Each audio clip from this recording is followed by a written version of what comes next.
வாழ்க வையகம், வாழ்க வையகம், வாழ்க வளத்துடன் உலகெங்கும் இருக்கும் நமது யூடியூப் குடும்பத்தினருக்கு டாக்டர் டிவைன் தினேஷன் அன்பான வணக்கங்கள். சரிங்க, மே மாத பலன், அதாவது நம்மளுடைய தமிழ் புத்தாண்டு ஆரம்பித்து அடுத்த மாதம் மே மாத பலன் பார்க்க போகிறோம்.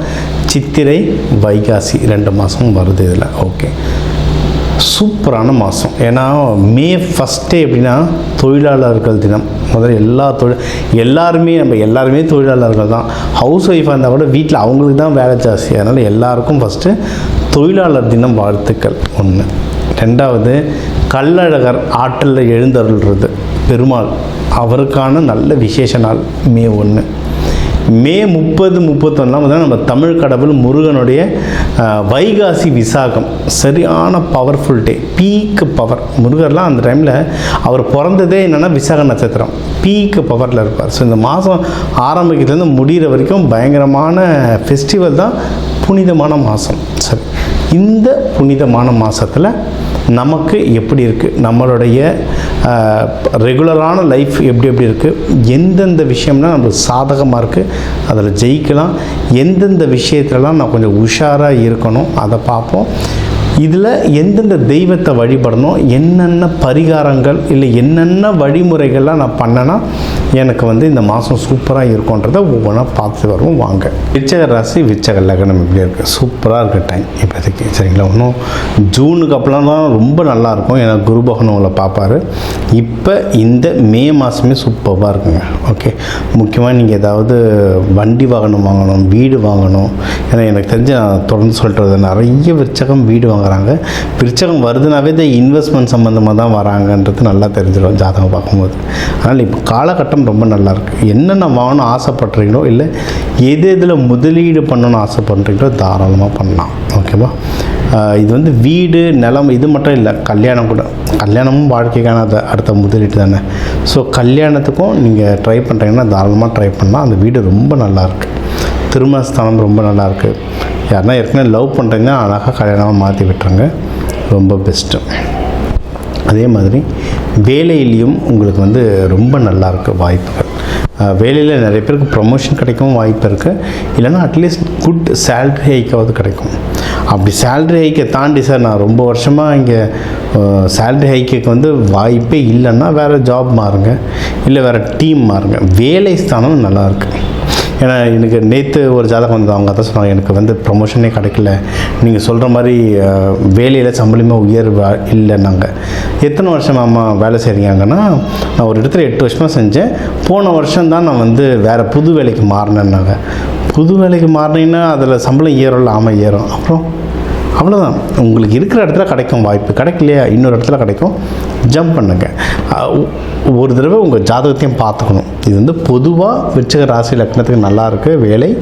உங்கள் ஜாதகத்தை, தனிப்பட்ட ஜாதகத்தையும் ஒரு தடவை பார்த்துட்டு அந்த கால் எடுத்திங்கன்னா வின் பண்ணுறது ரொம்ப சூப்பர். ஓகேங்களா, இது அதே மாதிரி தொழில் பண்ணுறவங்களும் தொழிலில் மட்டும் கொஞ்சம் கன்ஃபியூஷன்ஸ் ரொம்ப வரும். விருச்சகம் பொதுவாகவே நிறைய இடத்துல ஏமாந்துருவாங்க. அது தொழில் விஷயத்துலலாம் ரொம்ப ஏமாறுவாங்க. இப்போ இருக்க காலகட்டம் தொழில் பண்ணுறவங்க ரொம்ப ஜாக்கிரதையாக இருக்கணும். ப்ராஃபிட், அதாவது யாராவது நீங்கள் சாமான் அனுப்புங்க, நான் அதுக்கப்புறம் உங்களுக்கு பணம் அனுப்புகிறேன். அதை முக்கியமாக வெளிநாட்டுக்கு இம்போர்ட் எக்ஸ்போர்ட் பண்ணுறவங்கன்னா ரொம்ப ஜாக்கிரதையாக இருக்கணும். சரிங்களா, முதல்ல ஒரு 50% காசு வாங்கிடுங்க, ப்ராப்பர் அக்ரிமெண்ட் போட்டுக்கோங்க.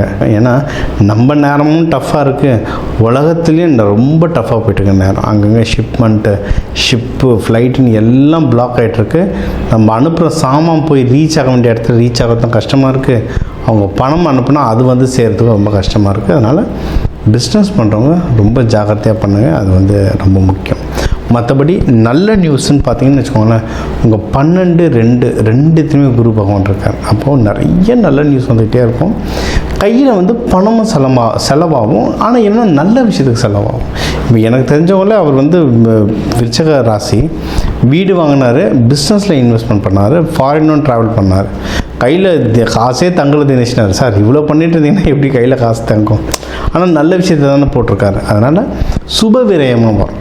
நீங்கள் அந்த காசை எடுத்துகிட்டு நீங்கள் கரெக்டாக போட்டுட்டிங்கன்னா, கரெக்டான விஷயத்தில் போட்டிங்கன்னா சுப விரயம், பண்ணாமே பத்திரமா வச்சுட்டு இருந்தீங்கன்னா அது வேறு இதில் கஷ்டமாக போயிடும். ஸோ அதனால் நல்ல வளர்கிற இன்வெஸ்ட்மெண்ட்டாக அதில் பார்த்து போட்டிங்கன்னா சூப்பர். ஓகே, எதுலாம் வந்து ஜாகிரதையாக இருக்கணும்னா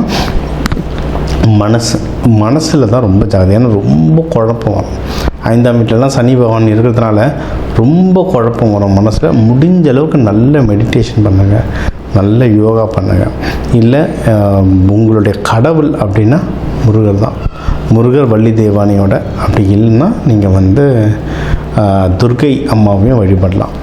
பால் குடம் எடுக்கிறது, ஒன்று தியானம் பண்ணுறது ரொம்ப ஹை லெவல். எல்லாராலையும் உட்கார முடியாது, தியானத்தில் ரொம்ப நேரம் உட்கார முடியாது.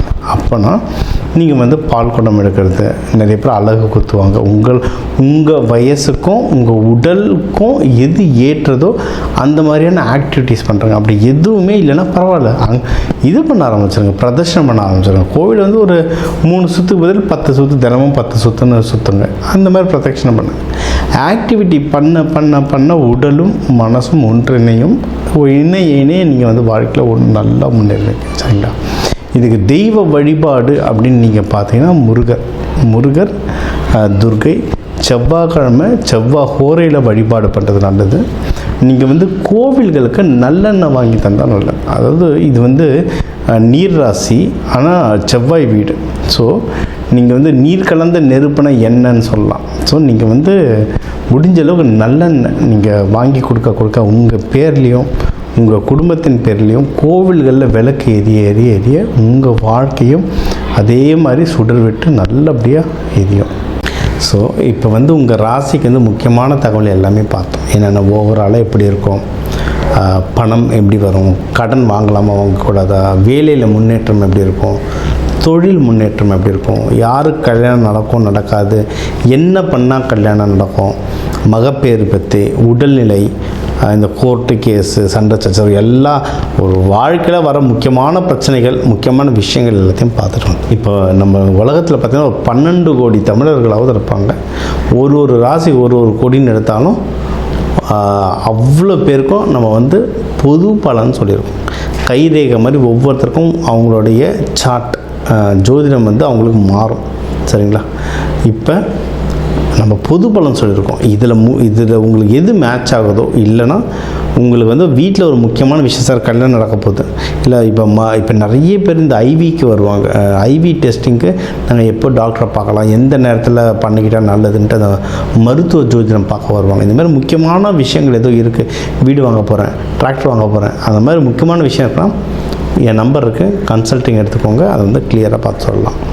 இப்போ இது கூடவே நம்ம வந்து நடுவில் நிறைய ராசிகளுக்கு இப்படி சொன்னோம், தெய்வ வழிபாடும் ஒன்று, கூடவே நம்ம சில தானியங்கள் சொன்னோம். இந்த ராசிக்காரங்க இந்த தானியம் கையில் வச்சுக்கோங்க, அது ஒரு பவர் ஏறும்னு. அதே மாதிரி நம்ம வாழ்க்கையில் வர சில பிரச்சனைகளுக்கு ஏற்ற மாதிரி தானியங்கள் இருக்குது. சரி, 100கணக்கான தானியங்கள் இருக்குங்க. நம்ம வீட்டில் இருக்க சமையல் அறையில் இருக்கிற தானியத்தை எடுத்து ஒழுங்காக யூஸ் பண்ணாலே வாழ்க்கையில் நிறைய பிரச்சனை நம்மளுக்கு சால்வ் ஆகும். சரிங்களா? பண்ண மாட்டோம், அவ்வளோதான் ஒன்று. இப்போ சனி பயிற்சிகளாக நீங்கள் வந்து நல்லெண்ணெய் தேய்ச்சி குளிக்கிறது அவ்வளோ இப்போ நல்லெண்ணெய் தேய்ச்சி குளிக்கிறதுனா ஏதாவது கோவிலுக்கு பஸ் ஏறி போகணுமா, யாருக்காவது ஹோமத்துக்கு காசு கொடுக்கணுமா? இல்லை, வீட்டில் நல்லெண்ணெய் எப்படியும் இருக்கும். எல்லா தமிழர்கள் வீட்லேயும் எப்படியும் நல்லெண்ணெய் இருக்கும். அது தேய்ச்சி குளிக்கிறதுல என்ன ஆக போகுது? இந்த மாதிரி சிம்பிளான பரிகாரங்கள் நிறைய இருக்குது. தேவைப்பட்டவங்க என்னோடய நம்பரை காண்டாக்ட் பண்ணிக்கலாம். ஜோதிடம், வாஸ்து, நியூமராலஜி, மலர் மருத்துவம், இது சம்மந்தமாக எந்த கேள்விகள் இருந்தாலும் தாராளமாக எனக்கு கேட்கலாம். உங்கள் எல்லாருக்குமே இந்த மே மாதம் அந்த மீனாட்சி சுந்தரேஸ்வரர் அருளால் எல்லாமே நல்லபடியாக நடக்க டாக்டர் டிவைன் தினேஷன் அன்பான வணக்கங்கள். வாழ்க வளத்துடன்.